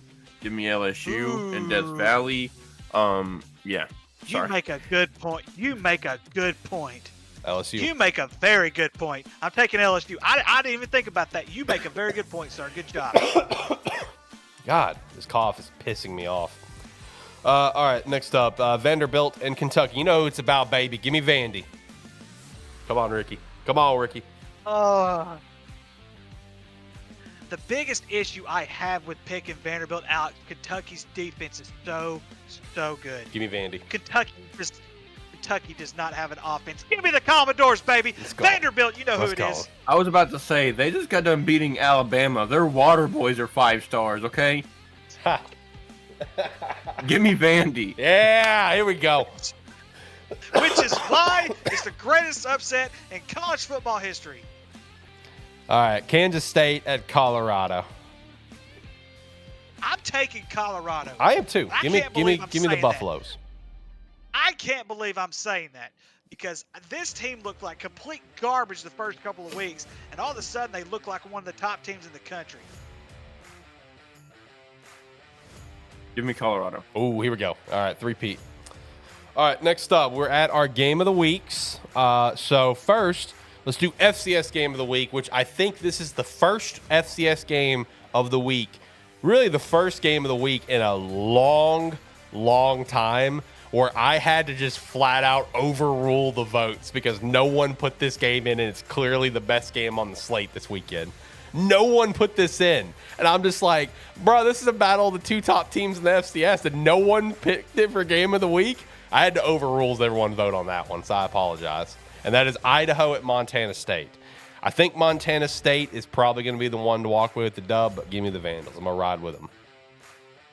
So honestly, I flew right past. It was this at the game, very didn't even bottom. see It was at the very, very bottom. Last game. I didn't even see it. Now I'm usually very good about picking. Last game on big-time the games. FCS portion of the games. So, like, I'm not surprised it got missed because of that. And, you know, maybe some, you know, other people, like, you know, just kind of throwing in some games that based on what the first person put in, whatever, because I do that sometimes, too, when I'm looking at stuff. But, yeah, I was shocked that no one put this in. So I was like, all right, I'm going to have to overrule the votes this one time. Yeah, I mean, I'm going to take Montana State because they are the better team. I don't think Idaho is near as good as what they were last year. But for that reason, I'm going to take Montana State. Make it a three-peat. Montana State. Well, see, I'm officially locking in Idaho. Oh, okay. Yeah, I'm officially locking in the roll with Vandals. Ricky then. Yeah, but I'll I rock do with the think old Montana news. State's the better team, but I still think the Vandals can pull it off. All right, next up, we have our FBS game of the week. We have Ohio State and Oregon with no surprise on this. Give me Ohio State. I think they're going to be able to pull it off this weekend, even though it's at Oregon. It's going to be a damn good game, though. I mean, it should be, but I don't know how good of a game it's going to be. I think Ohio State that much more dominant. So I'm going to take Ohio State. And then, of course, we got Shane throwing up the duckies down there. All right. And then lastly, we have terrible game of the week, which, you know, always love to make history. So for the first time ever in ATF history, we have a double header for terrible game of the week because both these games are so bad. They both had to make the list. First, we have Ball State and Kent State. Then we have Texas A&M Commerce at Northwestern State. All four of these programs are dog shit in every way. Like, oh my Lord. You can't pick between them. Kent State is the only college at FBS play to not lead a game this season. For that, give me Ball State. Yeah, I'm taking Ball State as well for everything that you just said. And like I said before, preseason, Kent State was ranked the worst team in FBS. Give me Ball State. And then for the other one, I don't even know, man. Both these teams have not won a game yet. Northwestern State, unfortunately, they had some very tragic things that took place last year that caused them to miss some games. But I mean, they're both just terrible teams. I really don't know. So I think what I'm going to do here is I'm just going to flip a coin here on Google. So heads is going to be Northwestern State because they have a head for a logo, and tails will be Texas A&M. So I'm flipping my coin here. Let's see what we got. Heads. We're going Northwestern State, boys. So the biggest difference, though, between Texas A&M Commerce and Northwestern State, Texas A&M Commerce has actually been competitive against some pretty decent teams for their level and just come short of weight. Northwestern State has had one competitive game, and it was against Prairie View, and then they've been blown out everywhere else. I'm taking Texas A&M Commerce. I don't care how good or bad a team is. I will not ever, as long as my heart is beating, pick a team with it Texas A&M in it, going Northwestern State. There we go. Music ended on the perfect time too. So if it's Texas A&M Commerce versus Ohio State, I'm sorry, yeah. So versus Ohio State, I'm sorry, I probably I misread that. What if it was Texas A&M Commerce against someone like, I don't know, Ouachita Baptist? Give me Ouachita Baptist. Okay. It's a Bryant Hornet strolled out there on a Saturday night to play Texas A&M Commerce. I'm going blue. Calm down. Calm down. Jesus Christ. Also, final shout out on the one game we got going on. Liberty is now up 24-10 with 10:43 left in the fourth quarter. Shout out to that. That's our picks for the week. I think that's it, boys. You guys got anything else? Also, shout out to Harding. They're still dominant. True. Shout out to UCM. They're playing well. They've had a few stumbles here or there. I think they've lost 2 games so far, if I remember correctly. A few stumbles.